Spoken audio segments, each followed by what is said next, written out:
Five fingers of Tibet policy क्या है? देखिए, ये है तिब्बत, और तिब्बत को हाथ का हथेली मान लीजिए, और ये हथेली मान लेते हैं राइट हैंड का। तो 5 जो उंगलियां हैं, वो 5 उंगलियां कौन कौन से हैं? पहला है यहाँ पे लद्दाख, सेकंड है यहाँ पे नेपाल, थर्ड है यहाँ पे भूटान, फोर्थ है सिक्किम, और 5वां है अरुणाचल प्रदेश।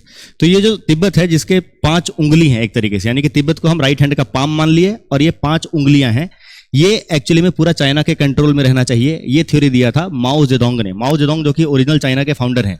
ओरिजिनल चाइना मैंने क्यों बोला हुआ है? क्योंकि 1949 में जो सिविल वॉर हुआ था चाइना में, उसके बाद वहां पे 2 पार्टी थे, एक नेशनलिस्ट और कम्युनिस्ट। नेशनलिस्ट हार गए थे, तो चाइना से छोड़ के उनको ताइवान में शिफ्ट होना पड़ा, और कम्युनिस्ट जो कि माओ जेडोंग के द्वारा लीड किए जा रहे थे, वो चाइना में रह जाते हैं। तो तब से वो पीपल्स रिपब्लिक ऑफ चाइना, यानी कि founder of PRC Mao Zedong, है ना, इन्होंने बोला था कि ये जो थ्योरी है हमारा, हमें इसी के हिसाब से अपने टर्म्स डिक्टेट करने हैं। यानी कि तिब्बत के आसपास के जो 5 उंगलियां बताए, लद्दाख, नेपाल, सिक्किम, भूटान और अरुणाचल प्रदेश, ये 5 को अपने कंट्रोल में रखना है।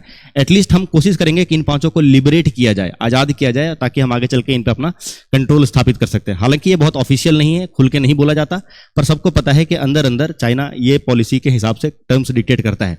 तभी यहाँ पे देखिएगा बहुत ज़्यादा मात्रा में मोबिलाइजेशन कर रहा है, नए रोड और रेलवेज बना रहा है। अरुणाचल को तो अपना कई सारे एरिया को अपना क्लेम करता ही है। यहाँ पे गलवान घाटी वाला जो क्लैश हुआ था, आपको पता ही होगा, लद्दाख में। यहाँ की अगर बात करते हैं नेपाल, सिक्किम और भूटान वाले एरिया में, तो यहाँ पे भी डोकलाम प्लेट्यू वाला जो क्लैश हुआ था।